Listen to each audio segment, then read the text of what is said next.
ayagala kukola ki ate oluddako ajja amuyiwa amannyo amwononere neki n'abasajja abalala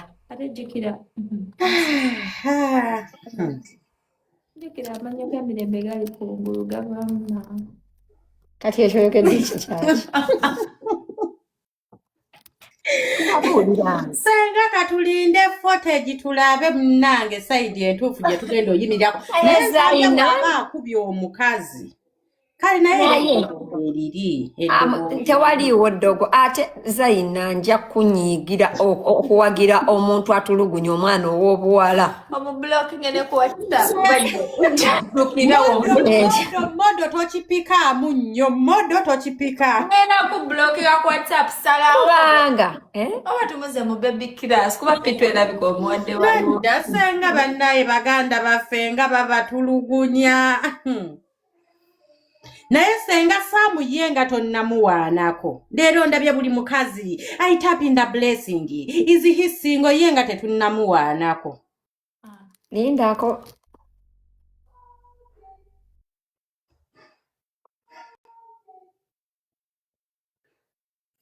naye nsambya ffe abaana ba sitaani mmwe mbayirawe ndi serious njagala omuntu agenda tukwatira Nsambya tumukuba embooko olukwago amatako agamuddugala nga amatako ng'amagunju tumukuba embooko mbu tiimu nakutembiza siri tiimu ya Nsambya just ndi team boy child oli tiimu Nsambya twaliza munda bannange Esther's life because she made my son, our only son we have, a happy person. I think they made each other happy.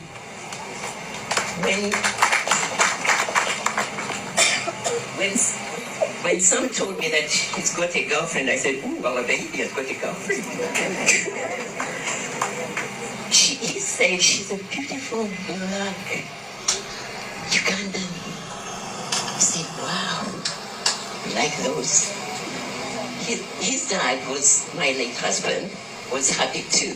We said, "What do you want us to contribute?" He said, "Oh, we're trying. We will do this, we'll do that." I said, "Well, tell us what you can't contribute and we will help." Esther said that she wanted a platform. I said, "What is a platform? Never heard of it." Some explained. You see, they work together. Some explained what it was. Unfortunately, I couldn't find a science for Esther. For that, I apologize. When they got married and Esther got into trouble with her kidney, some came and told us while my husband was alive. We tried to help. Then Esther, they couldn't find. Some say that I want to give my wife a kidney. I said, "Yeah, go ahead." And he asked, "Are you okay with that?" I said, "I didn't marry Esther. You are the husband. Whatever you ask or whatever you want to do it together and I'll follow." By that time, my husband had died, so I was doing it on my own. I'm sure it's the only way he is. Wherever he is or was, he would say yes. So,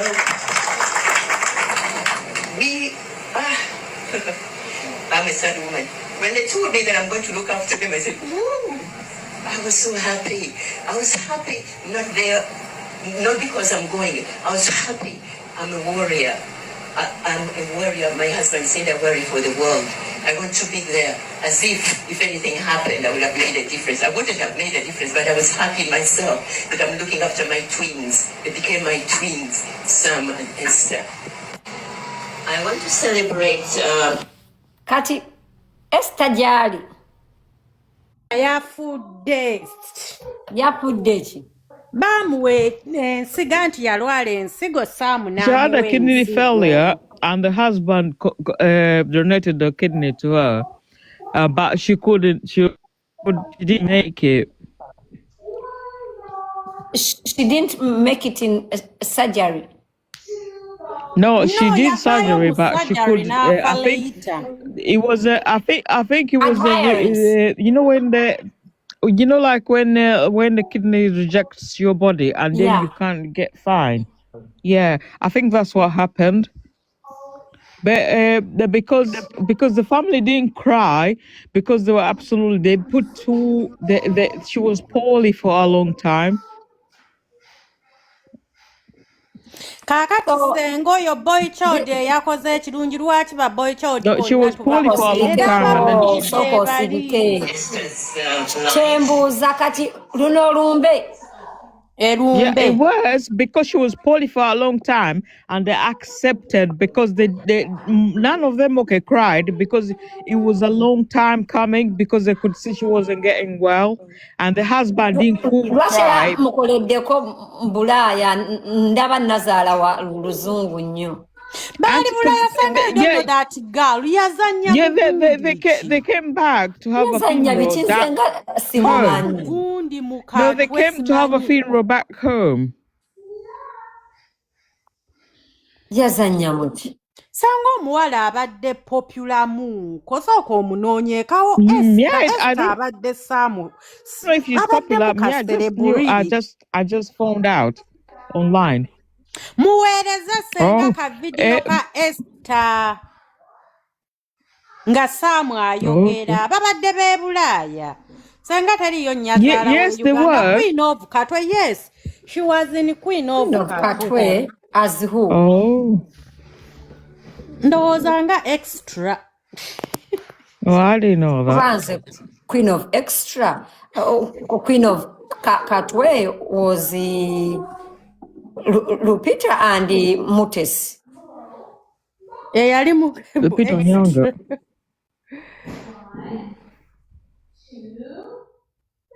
Because she was a Mteso lass. I think she was a Mteso lass. Senga song. Eyalina mu luyimba lwa Bobby.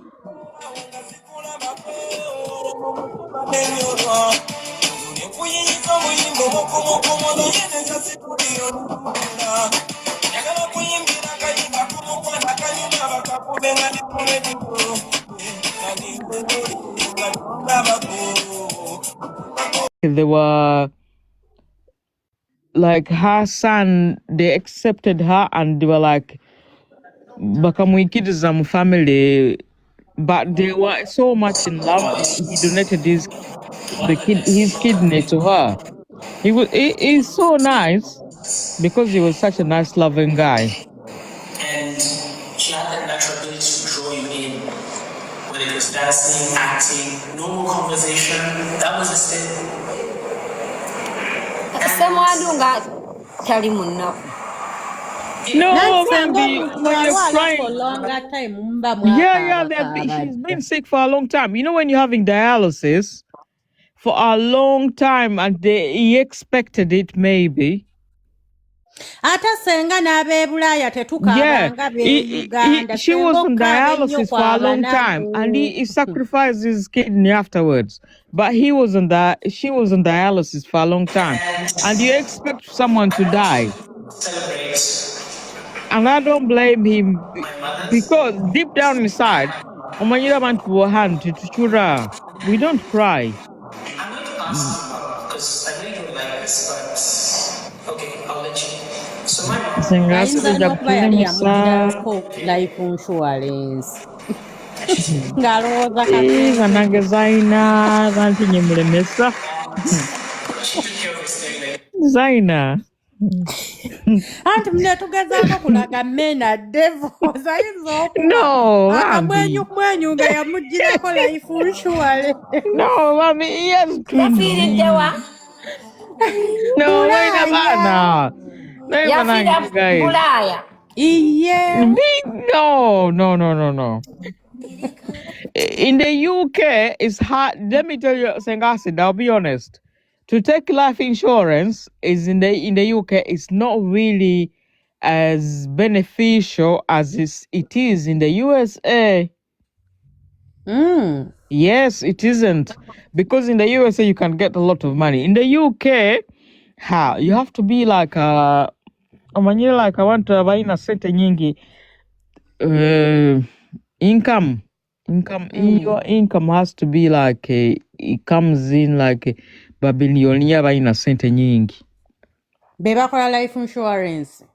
Yeah, life insurance, yeah, people even you save, but life insurance has to be in the US it's more valuable. But like so that's why like people here like they can kill you for life insurance. Yeah, they can't kill you for life insurance.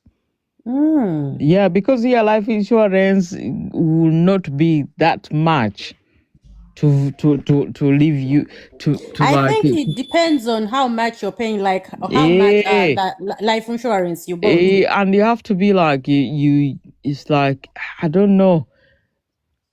You know, like when they say people who sell cigarettes are wealthy.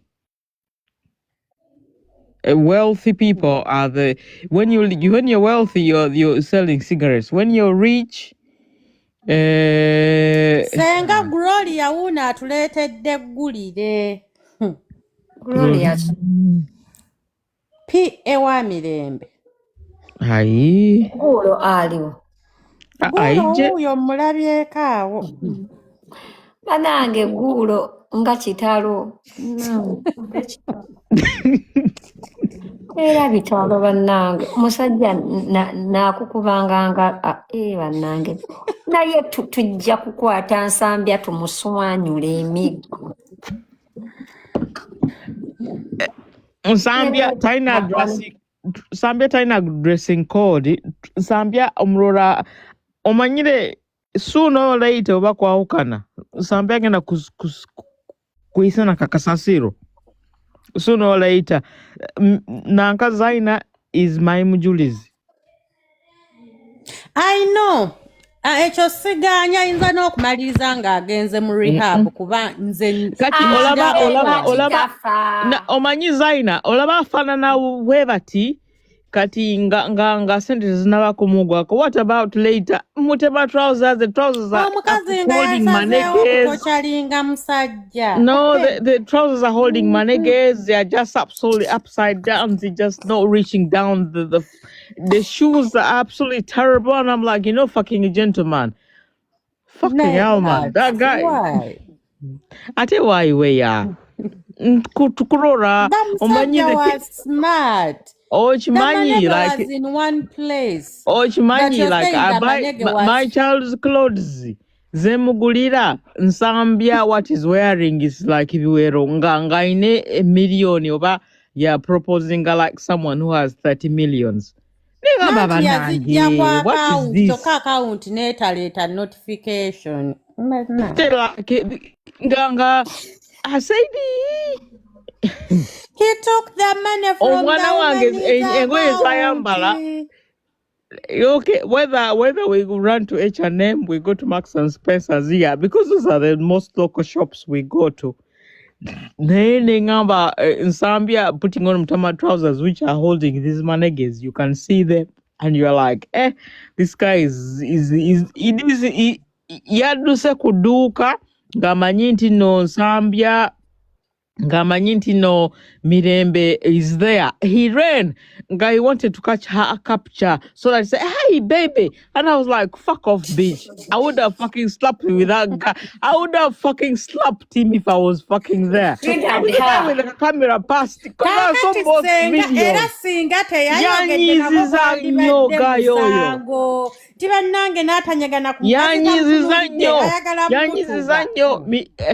Mirembe in Zambia was local, but hey baby, I was like, fucking shut up, you bitch.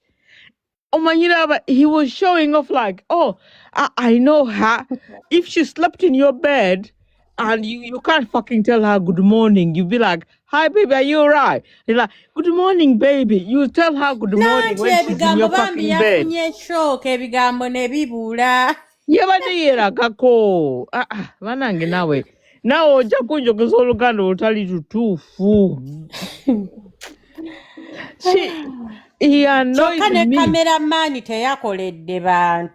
Kati oliwa the camera who was with the Mirembe is Mirembe is a chick. Juice zaali ku akawunti ya Nsambya, omukyala n'atabuuza mu bbaawe mbu ssente waziggyeyo n'akubira banka direct. Naye banange, how can you propose me on my own money? Nsambya tuvumirira ekigundi ekyokuba omukazi tukikuvumirira ne ssekuvumirira yenna. Gwe naye abakazi ffe bangu. Kati Zaina, how can I keep you with money and then you propose me on my own money? I'll fucking slap you. I'll absolutely tell you it's over 1 minute. That's the only mistake she did. But but anyway, Senga yanzizizza mu pitu kanjirangira. Nedda pitu jitemu naye sagala omusajja alinga I think she is a meal ticket. She's a meal ticket to him. Ezali ku account ya Nsambya. Yes. Ate nechi nga bamuwa because I think Mama Alani, how are you, my darling? I love you so much. Balifuna mu mannya gani? Ya Nsambya. Actually, it's the reason why they have not yet separated what? The shop. The shop, because receipts zonna unlike the payments, because jukirago amaduka simanyi. Uganda basasula ndoza mwaka basasula bati.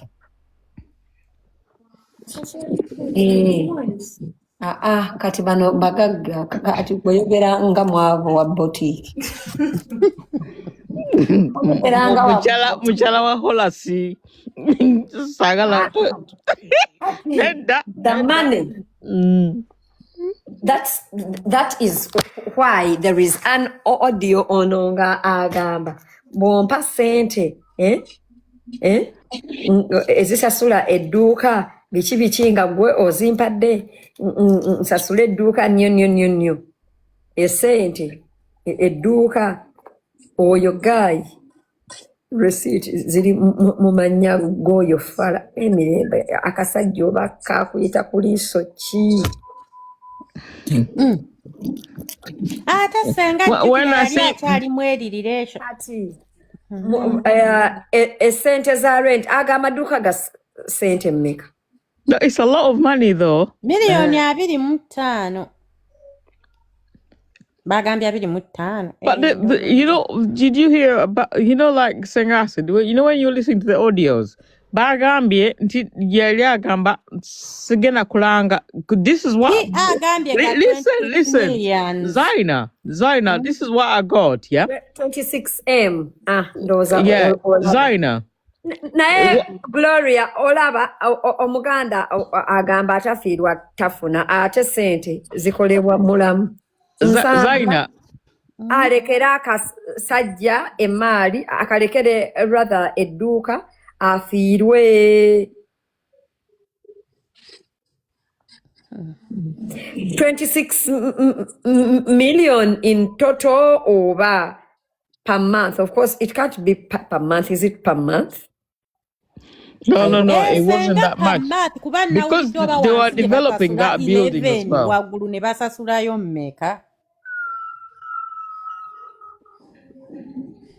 26 million per month. Tumuloge. Senga said they were saying. No, because just aside, Nsambya mumukwase muloge mugobawo. Akwate mwenyini akere yegobe. But Senga said, have you realized one thing? Yeah, the lady said when the audios came out, Yagamba Mbuno, I'm not going to advertise your stuff. You advertise yours. We have nothing attached. So, but when omwana Nsambya chaitamu rather Mirembe chaitamu yakino. Zambia is a reject. He has to fucking fuck himself, to be honest. I'm sorry, Zaina. Zambia mumunkwase muroge. No, Nsambya talina atere lugendo. yegobe. Gloria bane kozi tubadde tubuuza ki Gloria Mirembe bamukubye leero yes or no? Although bamukubye, me, I'm putting in money to Saito oyagala owulira naye Nedda bakugambye bakugambye yes. Sengasidi, what's the other woman? Gloria muve mu bintu by'okuripotingiranga media oyo omusajja mumukwate mumukube. Bamugobe, but Twale, his furniture's out of the place, to be honest. Tasobola because edduuka liri mu mannya ge. Omusajja mumutukwase tumukoleko. That guy is so local. The heads. I don't know why she was looking bring up with that guy, to be honest. Mumukwase mubalogere. Sisobola kugiriza na mwala wange kugenda out with that guy if I had one. Cool. Wanji Senga. Bannange olubadde. Bannange kati jjukira omukyala agenda ku dduuka waliyo olufaananyi lw'embaga. Olufaananyi lw'embaga. Waliyo olufaananyi lw'embaga ndoza bwalutunuddeko obusungu ne bukomawo n'ayagala ekifaananyi akiggyeyo. Okopozingeko bannange nze sirinaayo mukwano gwange nga ggulu n'ekifaananyi kati alwise lufaananyi lwa mbaga. Yes, I love you. Because one thing for sure Ugandans listen to comments.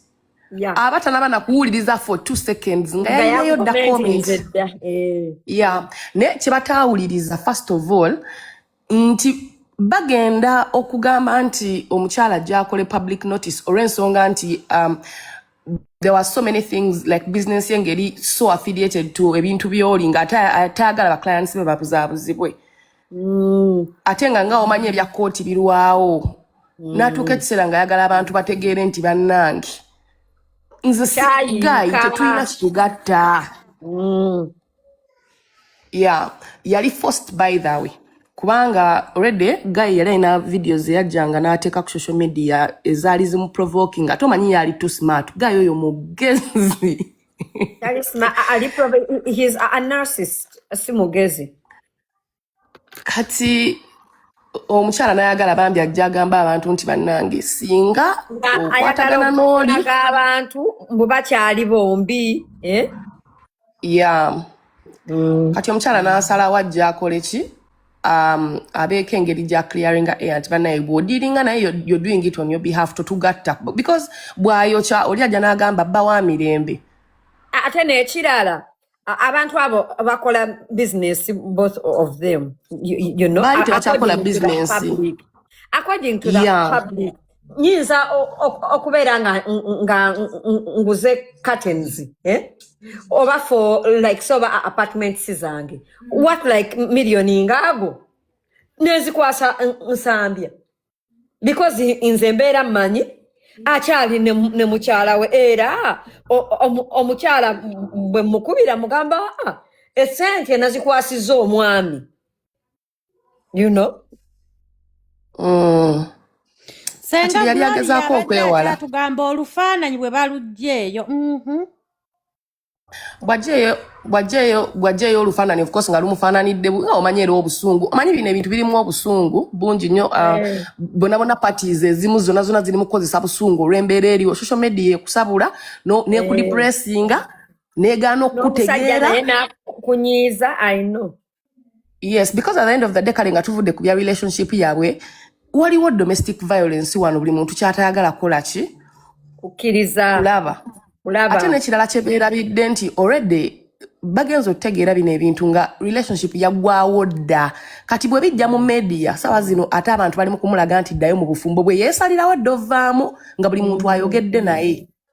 Because it's not that Mirembe has not tebamubuuliridde nti mikwano tewali mukwano gwamuwabiza kubanga ffenna twali tetumanyi nze nategerako olwo olunaku lwe nasoma public notice nti yali alina ebizibu mu maka ge ffe be tutaamanya ffe tugenda otegeera 7 months later nga ye yakola dda decision ye ng'omu nga talina gwe yeebuuzizzaako tewali mukwano gwamuwabiza ne Happy Home Uganda lwategeera nti Mirembe alina ebizibu mu maka ge lwe lunaku lwe yagendayo okumukima nga bamusibidde mu nnyumba n'alyoka addukira ewuwe. We had a show, twali tulina okushootinga ku Pink Room ate nga ye host, bamukubira amasimu tegaliiko, abantu bamunoonya tebamulaba, abaana ne bagenda ewuwe nga gaya musibidde mu nnyumba. Nga lwaki amusibirayo? Tayagala agende, mukyala we anti kati yakugamba amwagala, akimanyi bw'anaafuluma ayinza okugenda n'atadda. Guy was just scared of losing mukyala we, naye ng'ate ebintu byamukola tebikkiriza mukyala kusigalawo. Right. Okitegeera kati ne happy home mukazi watukola lwategeera nti this guy was going through a lot ng'asirise, none of us knew. Nze n'olunaku lwe nasoma notice, I was supposed to read it because nkola ku TV ye. Naye mmala okusoma notice watutuuza n'atugamba guys, okay, this is what is going on. Ndozanga ekintu wedde naye kimususseeko ate wedde kibize mu public abantu atasooka okwogera. Yes, kati this whole thing of temwagaliza munnamwe mumulemeseza obufumbo mwe mutudde mu bwamwe, we also didn't know. Yasooka n'asirika. Meanwhile, ebe nona bituuka okubeerawo nga divorce baagisavinga dda omwami akimanyi.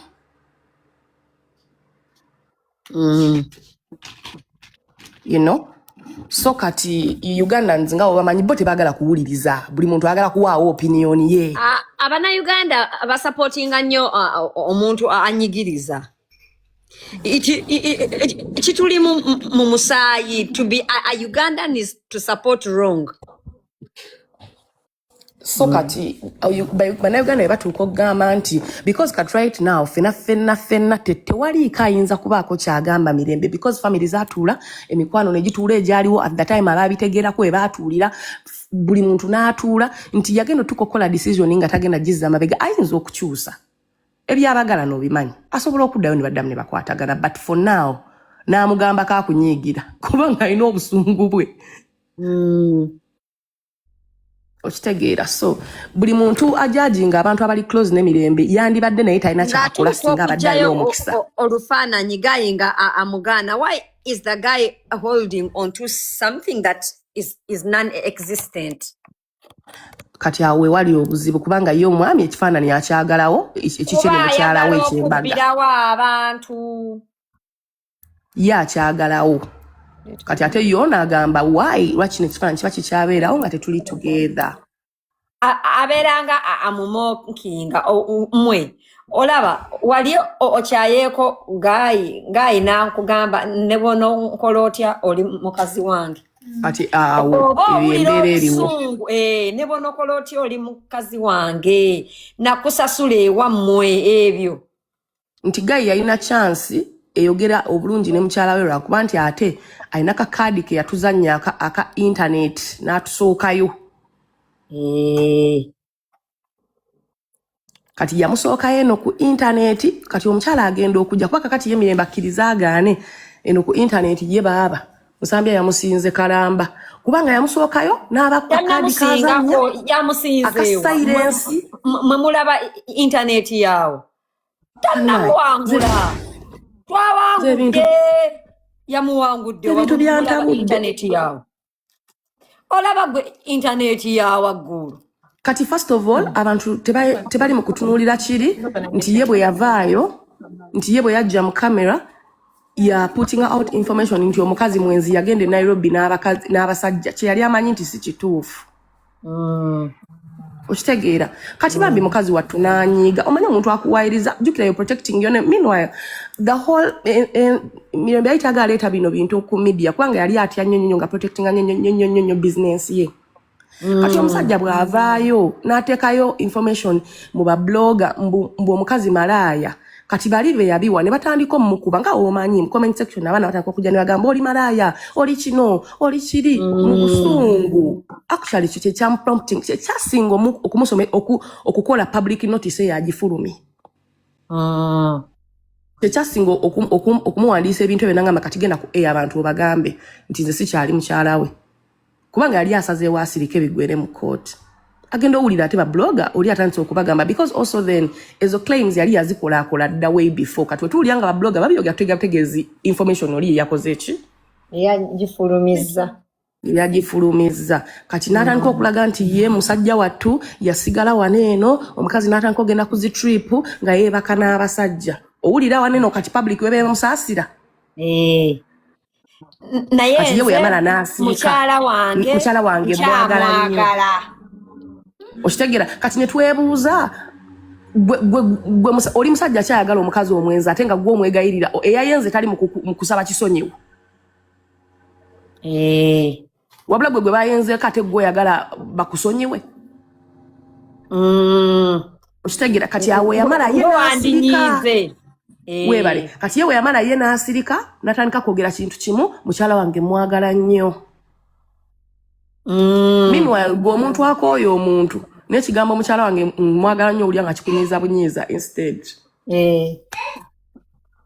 omusajja akukuba ate n'agamba abantu nkwagala nnyo asiikinga ebintu bya sympathy but nze simanyi gwe media gy'olaba gayi abantu bamubuuka of course wabeerayo abantu aboogera ennyo wabeerayo abantu naddala men are apologists of abuse we know that but honestly overall nze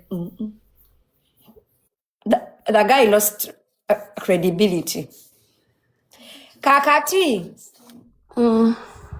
ajjayo ekifaananyi gayi nga amukuba gayi nga amukuba ng'akubiramu ne kiraya nti abadde ava e Rwanda nti agadde okutaasa ate abafumbo tebabataasa naye bamusabuliddemu nange naye kati nguulo I can't say nti mukkiriza mutya Mirembe because era nammwe temulinaako obuyinza. Why don't you tell that? I know, but she has to stop going to that guy's. Actually, that guy needs a restraining order. Kati kyekyo kyenkugambye nti out of love omanyi omuntu wobeera omwagala nga ate already gwe ssente tofaayo kyova olaba nti abantu bali mu kugamba mbu story te addinga because I think they've never been in love oba abantu abamu bwavu bwe buboogezi omanyi munnaye bwe batofuna ku ssente oyogera ebintu bingi babimanyi kati challenge eriwo nti already receipts z'edduuka ziri under his name ate kati oli awulya nga naye taagala fiirwa business ye but I think loza kati we kituuse because omwana ajja mutta ajja mukuba amutte nga public ewoza muve mu bintu by'abantu receipts z'edduuka like monthly payments, right? Yeah. Ziri worth naye one thing I know nti basasula 66 million omanyi kuliko flows oba 3 oba 4 I'm not even sure ku branch y'ensambya but now eya wansi kati yeyina obuzibu kuba mwemuli omukulu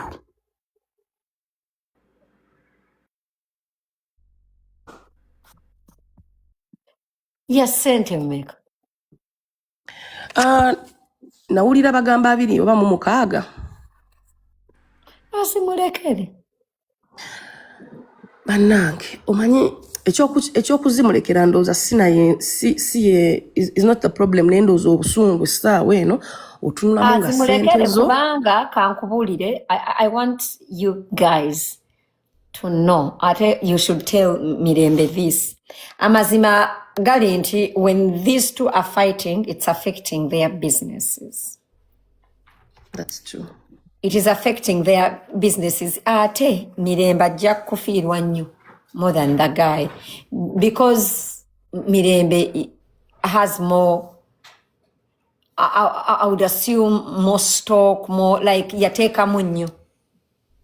Of course. Yateekamu nnyo. So every time, you know, there is fighting, there is what like they are going to become infamous, you know?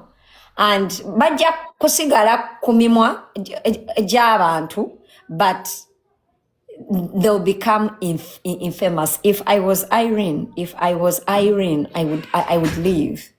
I would find any omanyi atafiirwa tafuna 26 million of course is a lot of money in today's economy, but it's not worth her life. It's not worth her mental health. It's not worth her dignity.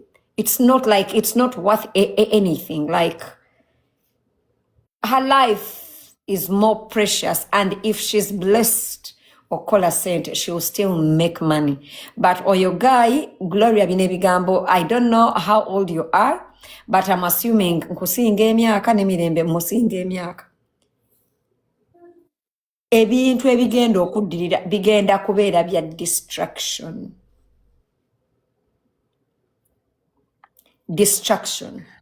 And if Irene does not detach, it's gonna cost her a lot more than money.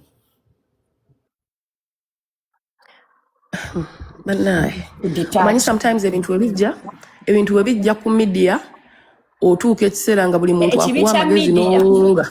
Ekibi kya media. Pressure ya media. Era as if I was Irene. Nandifunye omuntu nengendanga nenkwata content, I would get a person to handle my accounts. I would not be on social, I would not check my social media. I would give a person netukwata content nga babikola every day, and a person posts namalo posting, and I go home and I sleep and I do all other things, but I would not look ku media kubanga pressure ya media. Mulaba mmwe ebigambo tebitta naye ebigambo birumya omutwe, oyinza okwabika omutima. Be depressing. Ebigambo tebitta. Olaba babigamba ffe abasiba wano nga twasama ne bikuluma. Ebigambo tebitta naye ebigambo birumya omutwe ate bimenya omutima. Era it's high time Irene got a social media handler nga amwekakasa bulungi. Of course atatwale accounts abalina by the way nesaawa zino abalina ba handlers era ekisinga obulungi nti wagenda okushootinga videos, sometimes ashootingira ddala videos ze ne zibeerawo, so ne social media ali mugezaako gyewalira comments tazisoma naye era obeera oli awo ne babikugamba bannange. Tebabimugamba era nobigamba oba okyali awo nobiraba ku TV. TV ze Uganda tezikyalimu makulu, zikola lugambo lw'abafumbo lulinga ffe naye she shouldn't be tatunulira na ye aliwo kwambala kugenda kushootinga content kuvaayo. She needs a handler, and that girl needs mental health counseling. Mwe bana mweleka mbabuulire nanyumyanga ne Shira Gashumba before we started abusing each other. Shira Gashumba, you're breaking up God's plan. That girl showed up every day. While being abused and after being abused. But that girl had to go and see a therapist to get over the torture that guy had inflicted on her mentally and emotionally. Therapy wali Entebbe. Can I ask? Sheila underwent counseling, mental health counseling, to get over the emotional and mental abuse that guy had inflicted on her. Gloria. Yes, please. Yeah. But is the guy showing up after Mirembe has showed up in the same area because they're sharing the same business? Why is he showing up? Is he having people behind her following her around? So that's something she should be like, so for security. Like, I think she's been followed around because he showed up as soon as, because Mirembe, I follow her after Senga acid. I had to follow her. I had to follow her curtains just in case because I've got places like interview curtains. By two, is that guy following her around? Because after she was making a video, the guy, no sooner she made a video and the sooner the guy showed up. Is he following her up or is he putting... No. She went to to shoot content. Yes, she did. But he showed up. No, the guy was also there. I don't know, like they were in the same space. No, she showed up first, but he showed up next. Ate n'ekirala ka nkubulire He showed up Gloria. next, and then he was That showing up, guy and then is that's when he physically said, "Hi, abusing baby." Irene. He's gonna harm her really bad. No, he wants And to it's harm her. okay That's why mu maaso I'm g'abana asking. Uganda. Munange abannayuganda nze mbalabaawo nga boogera ebintu n'ennyenya n'omutwe. Nze No, kati nina abantu bembadde mpa ebitiibwa netandika obbatunuulira nga bayogera nensirika ne ngamba wow, because omanyi one thing for sure, I know. nagambye Irene nti nedda kati first of all guy omupiira gwe yali agezaako zanya gwe guno nti just in case later we mulaba nga mwavu mutegere nti baamubba. Okitegeera because ate guno omwaka tegugenda kuggwako nga okuleka nga ddala yeetegekera. Yeah. Kati sometimes era nade ngamba Irene nti you don't even have to prove anything because tugenda kulaba ani agenda okusigala nga standinga. Abantu bagenda okulya ebigambo byabwe wano. Because first of all, people think the people around Mirembe are against their relationship. No one is actually against the relationship. Because fe tugenza no bitegeranga ebintu byaggwana dda tebabituyingiza namu. Naffe tuli eno tuwa opinion nga bwe baziwa. Ngaffe. Yeah, like the woman with the Kati Gloria, by the way, Zaina, you're being very, very unreasonable. I'm telling you. The plan is not to put Nsambya down. The thing is, Nsambya is a thief, a woman beater, and an abuser. Whether you want to listen to that or not, please. Obecho inze simanyi ate nga nawe anyway simanyi, but unless you don't even need, it's not rocket science. How do you find it okay that a person is leaving you with 26 million that you zotakoleredde nenga wamusasula mukuba na kumwendako na kumusibira mu nyumba na kumwabusinga na kulaga abantu nti mwenzi na kumuwairiza Zaina? Don't say that. Don't. Bannange, twabalese buli muntu awa opinion. Gloria, Nsambya gamba Irene. The earlier she separates herself, she needs to detach aviroyo omusajja. Abantu abagala Irene basigala bamwagala. Era bajja munoonya wonna wonna waali. Because there's a lot that Newunya abakazi abali mu kwogera because all of them are in relationships and they're doing the same mistakes actually. Even abamulimu abakoze even worse. Naye ne bajja ne bagamba musiru tategeera nogamba mweza mweziyimiridde zitya. Wulira kankubulire Nsambya unless otherwise okujjako ngaafunye mumulekere ekizimbe kale tajja sustaining.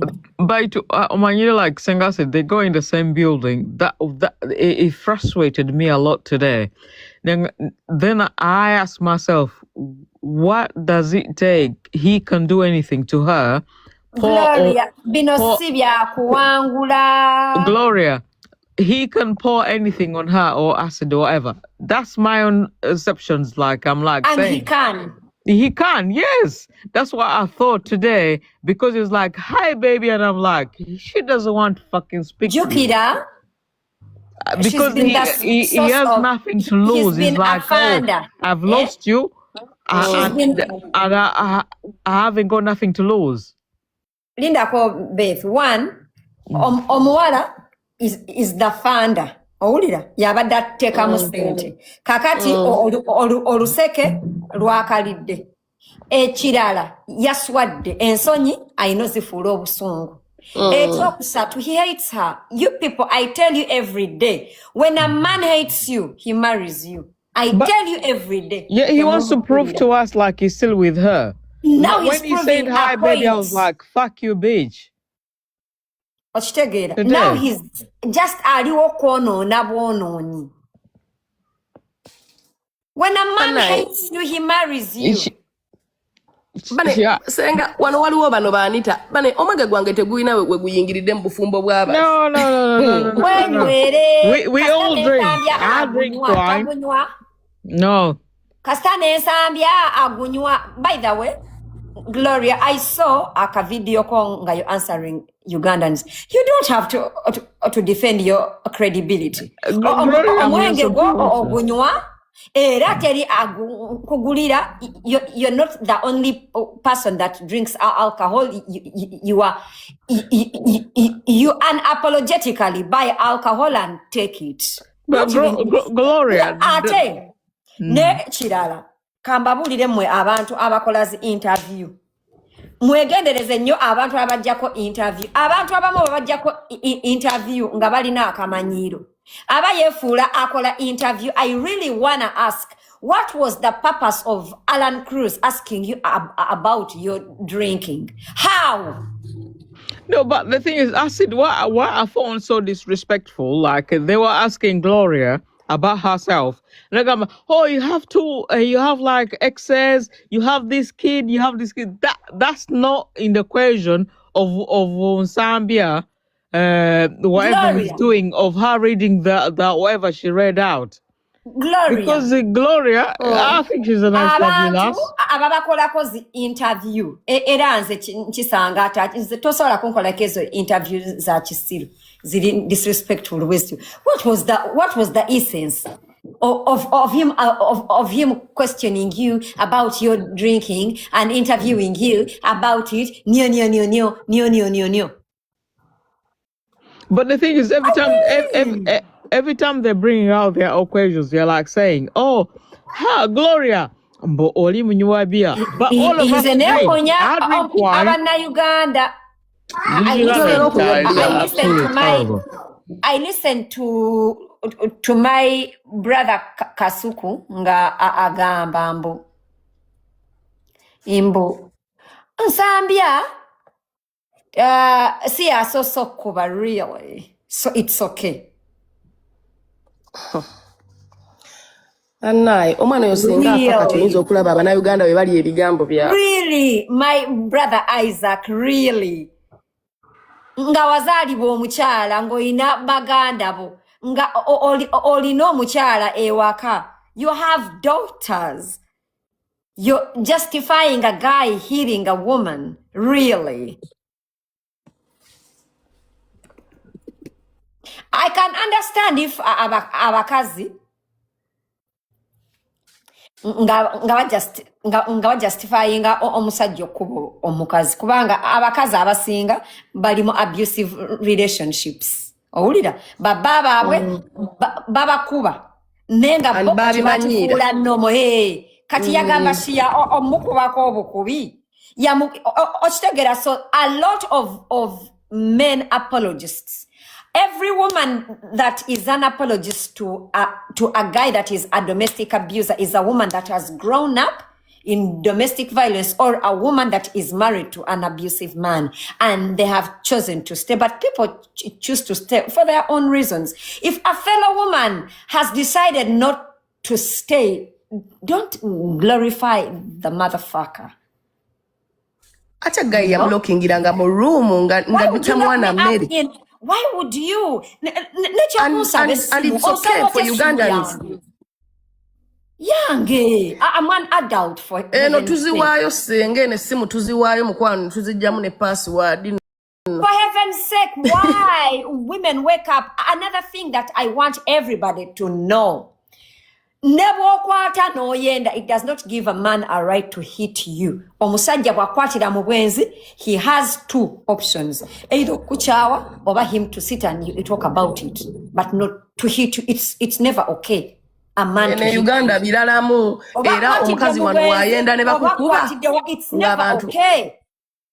Ng'abantu bagamba bamukubidde kiti wawulidde oli omukazi bwe yagambye ababuulire lwaki bamukuba, like as if it's okay. Bali balina okumukuba. Nothing justifies you hitting an adult, a fellow adult. Era I told people ebintu byeyogeza mbu era Zambia has never loved Irene. You cannot hit a person you love. You cannot. Tosobola kukuba muntu ng'oyagala kati mmwe kamba kambawe kale ekyo nkulabirako olaba omwana wo. Do you know why they say the favorite kid at home is never beaten? Babera bakaba oyo no mama bamukola ekyejo oyo baali bamwagala nnyo nga newaka tebasobola mukuba. You cannot hit a person that you love. Moreover, a fellow Senga chenjagala n'abana Uganda bategeere nti kakati nze nganze ali mukwano gwa Mirembe mwagala mbere ku side y'omwami kuba atawo sibategeera bano nyaye banvumirera kuba kati nze omwami nemba simuyinaako buzibu automatic kali nakubera ku side ya Mirembe. Nze bansobera happy home kati mwali mwagala happy home alekewo Irene nga bamusibidde mu nnyumba bamuvume bagambe kirabe kyamulesewo munne waakyo anna wano ku internet oyina kukola ki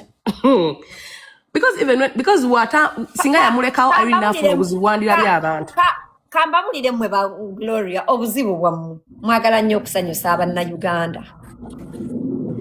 Mubeereko nganze waneeno okola kikusanyusa gwe nakyolaba nti kituufu era buli akujjira nga naawe omujjira. Owulira naye omusajja ate ka nkubuulire Gloria njagala mutuule mmwe bakwano ba Mirembe.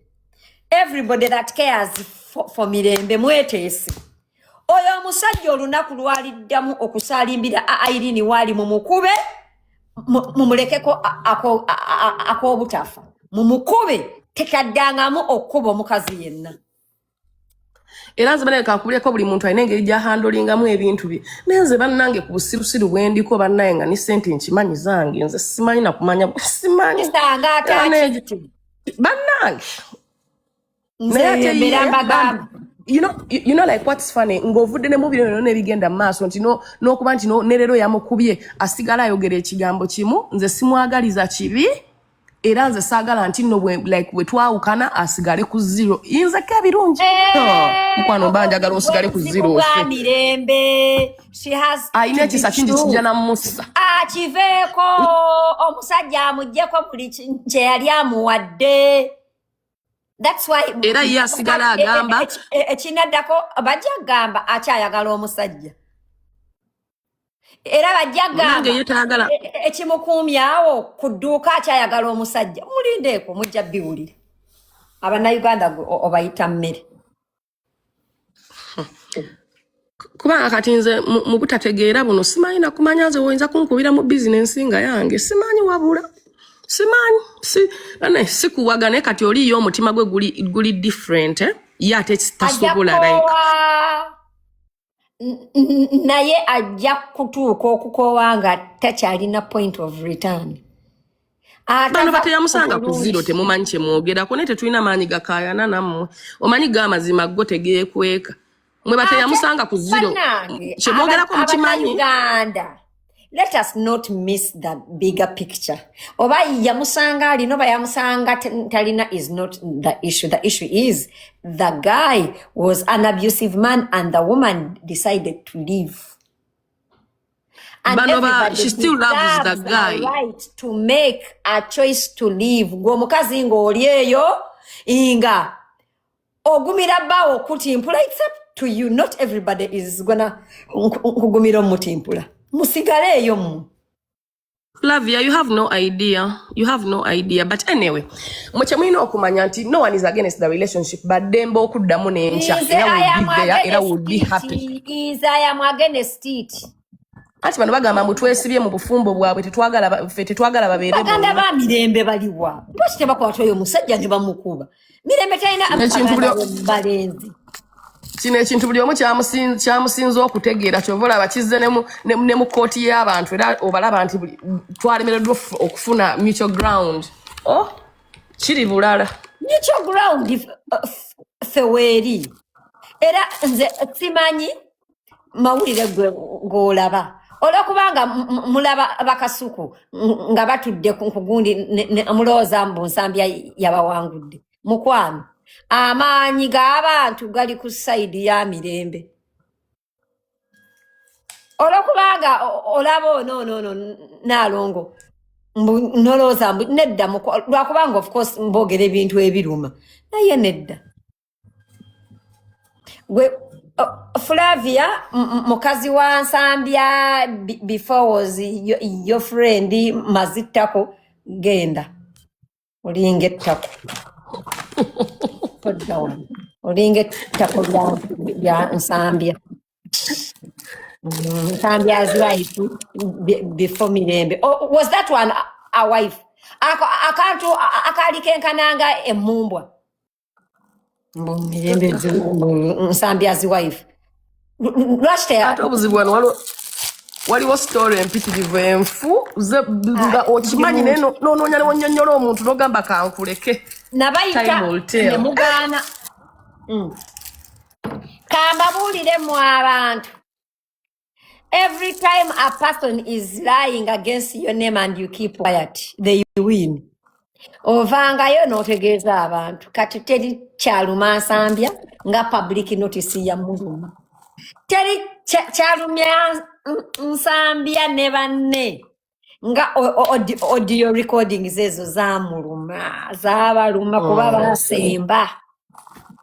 Kuba ate ebintu bye babireeta ne mu mawulire be babireeta bannaye bino ebintu byali bisirikiddeyo naye ndowooza waliwo eyamuwa amagezi n'amugamba kooti bwe munaava mu kooti nno oyinza okufiirwa naye ng'ate jjukira olina okusigala ng'oli mugagga yabaluma n'akola birayivu n'akola naye lwaki mwalimu anyway Gloria yali mutuufu kubanga you don't have a right munange to talk about your friend's marriage unless your friend gives you a green light. A mention.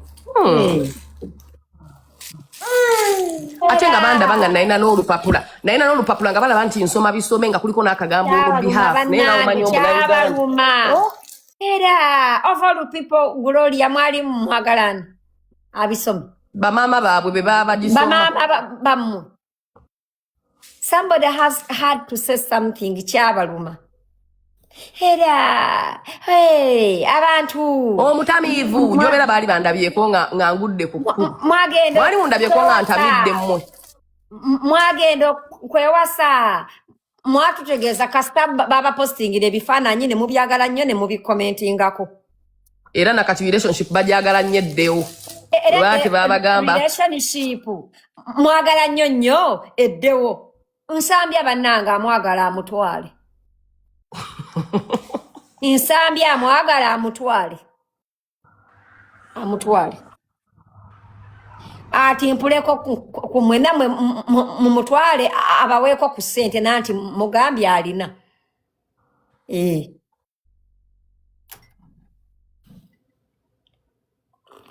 tetubalinaako buzibu abawe ssente nalongo kitone mufumbo mumuwe Nsambya amuwase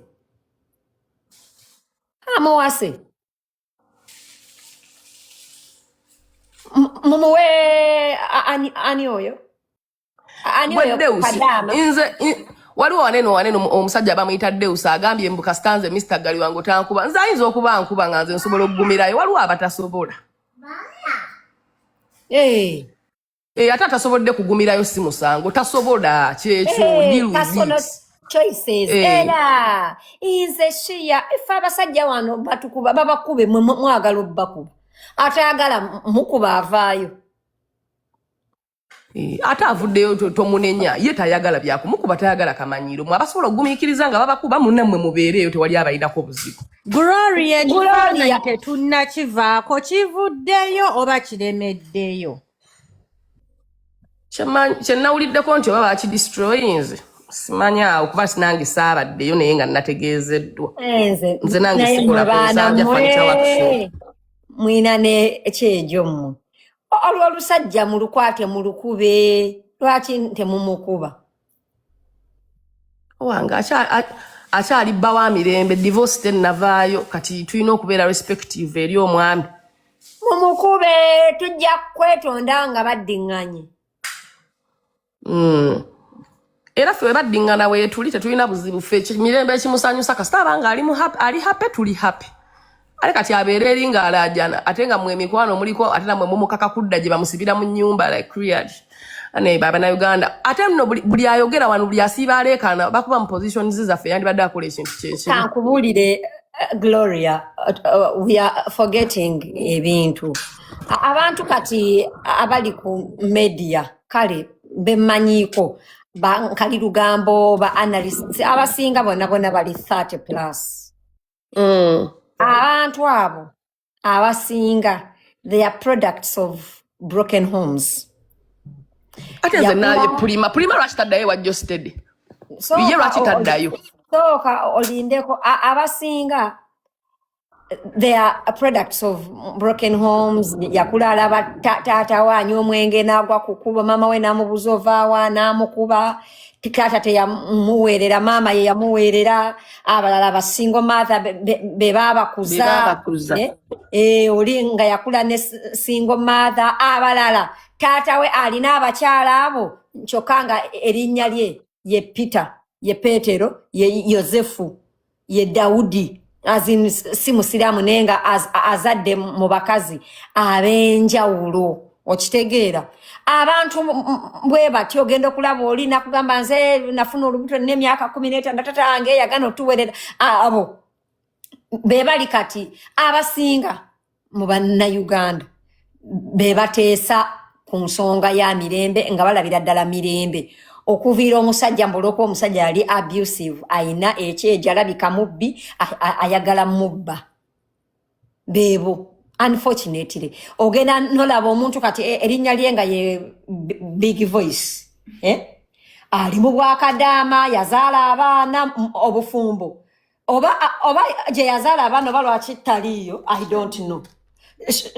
Shadia yazaala abaana babeera yiri bakyapama ne mutoyi zenkoma akola bwakadaama aina just data awa endowooza ku bufumbo bwani agamba Mirembe nalekawo omusajja gwe lwaki owooto sigala naye bwebale nnyo be bateeseza ki obufumbo bwa Mirembe balaba nga Mirembe okuva mu bufumbo bwe yakoze kyeyononere nenga bo ate si yasoose okuva mu bufumbo munnange gwe bakalaba bamama baabwe bwabalema ne bataata baabwe tebalina mugaso kati mugenda nyiga nti nvumye bataata bammwe taata bwabeera nga teyakusomesa kufuna mulimu gw'amagezi ng'oli mu bwakadaamu oyoola bbi ofumba kubusi mukwano mama we should have left that man. Banne Pulima yanfiiriddeko naye gwe Pulima kankubuulireko woona otegeerera nti gwe okunywa oli kitegeera nti kifunamu ssente I work smart gweoyinza okulowooza nti buli muntu alina ku working hard nokola nozaala omala okuzaala omusajja gwozaddemu oba abasajja wavaayo n'okwata ekkubo n'ogenda obeere house girl onyiigira Mirembe era omunenya okuva mu bufumbo obubwe bwe bamukubiramu empeta jatazadde naki n'abaana omunyiigira it's okay kati Pulima respectfully Pulima naye nze ngamba Pulima takunyiiza na kunyiiza ggulu ekikazi kyannemeddeko bannange neŋŋamba kakati ono atambuliza amabina wabweru naye yennyini n'abaana be bennyini ne kankubuulire some people otunudde omuntu yakuvumye eki maama yaŋŋambye mbu bandibadde tebawanza agangayira ate tansanga ku kkubo buli lunaku amanya atya oba nywa eccupa emu amanya atya oba nywa eccupa emu naye akavidiyo ke ng'ali mu bantu ng'amatako ge gali wabweru ku tebo y'emu nga n'omwana we ne ku myaka gy'aliko senga ku myaka gy'aliko tamanyi na mukazi bw'alina kwambala appropriatire mu bantu mbu naye asitukaawo opinion olwaki balowooza nti buli kimu balina okubanga bakyogerako waliyo akavidiyo ng'amatako ga Pulima gali kungulu nga omwana we omulenzi ali on the same table nga n'omwenge guli okwo naye ng'akutte eccupa ey'omwenge takimanya ekyo yeerabidde naye Pulima takumalira budde just she wanted to be I feel like relevant yeah oye takunyiiza oyo Because I mean, of all people, really, you're responding to Prima. kubanga Okunywa omwenge n'otunda abalala okunywa omwenge n'okutunda akasolo, what is worse? Okunywa omwenge n'okutunda akasolo, what is worse? Huh? omwana Prima yannemezaamu bulala ng'oyinza kale nga yasomako omuntu kale yasoma abalala siri mu kubafaako kubanga abasinga tebaasoma sirina maanyi gafa nabo nze bampeerera n'enkola bachelorzi yange mulimu abantu b'essiwa ssannyalazi naye kakati Prima ng'omanyi n'oluzungu omuntu we yagenda take it back. Yeah, Somad. namulaba ku Kampala Cream n'endowooza Kampala Cream yali ewa abantu abaasomako Ekyamuzaayo ku Kampala Cream. Ekyamuzaayo ku Kampala Cream basooka ne bamugobayo ne bamugamba genda oyiga oluzungu. Obadde oti yasoma ddi? Prima yasomera ku musajja Lumbwa SS nakuma oba mu S4 obadde ki? gamulemye kwewewula n'akavubuka ke nzije mu kimwa kye bambi Kasiya zinno ne Katabanike takumalira oyo budde naawe. yannemezaamu ekikazi ekyasoma ekibaluwa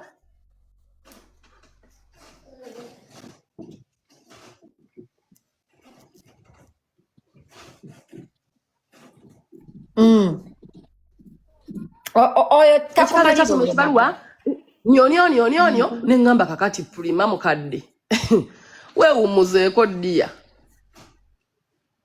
mulimu abantu abasomyesomyeko ng'osobola okutegeera akagambo on behalf okitegeera n'otegeera nti awe essaawa eyo nali messenger at that point nali siri mukwano gwa Mirembe ate nga newe nandibadde nzikirizibwa kisoma on behalf of my friend nzikirizibwa kakati ye Prima ayogera pane ekyana kyanyiizizza you don't need permission. You don't need permission.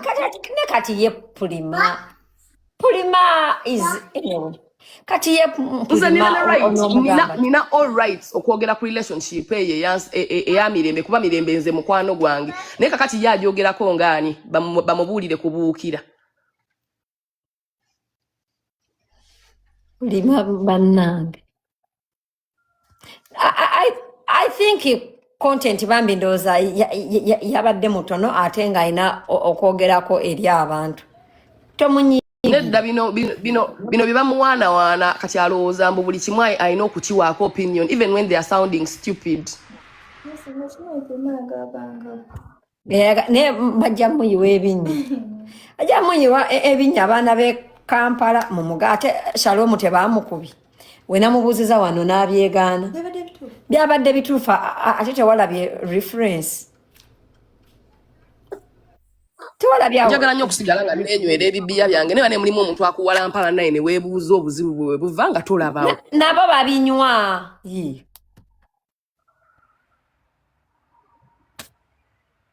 Nabo babinywa ne Prima naye anywa omwenge. Kati mbu olw'okubanga gwe ojja n'okola content alaba oli mutamiivu. Anti ye content w'okuba nti agenda n'ayasamira buli muntu ye gwayita content. Yali akulabyeko ku scandals z'oku media. But look at her Eva. Bo kuvuma abantu kye bayita content ye wakeera ku macha n'ateekako akasimu ke n'akatuuza mu ka studio room ke n'abeerako n'aleekaana kyayita content kati nzo wange tamumanyi nga content nzo wange amulabanga mutamiivu gy'obeera yali andabyeko nga ntamidde. Lwaki mmeewoza nako bwe ntamira n'entamiira. Kugamba Gloria obadde olina like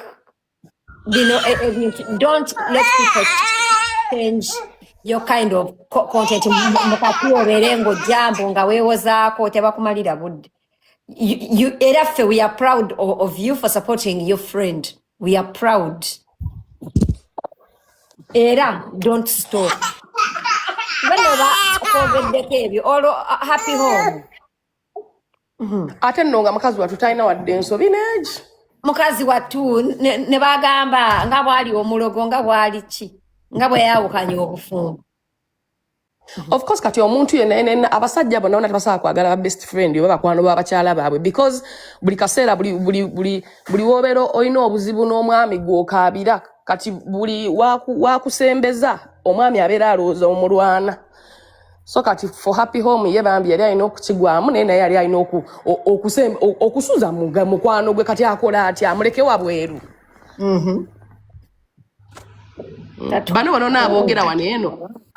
Bano n'aboogera wano eno tebalina bakwano baabwe balemereddwa bufumbo babayita mu challenges babayamba batya. Naye Ivan alina omutima omubi. Nsambi alina omutima omubi. That's why nkugamba. Gamba Mirembe. It's not gonna get better. She has to detach. Nakuba business ya happy home. Namufula omulogo namwogerera. Bannange kyokka nga baali ba mikwano naye maama relationship efuuse relationship.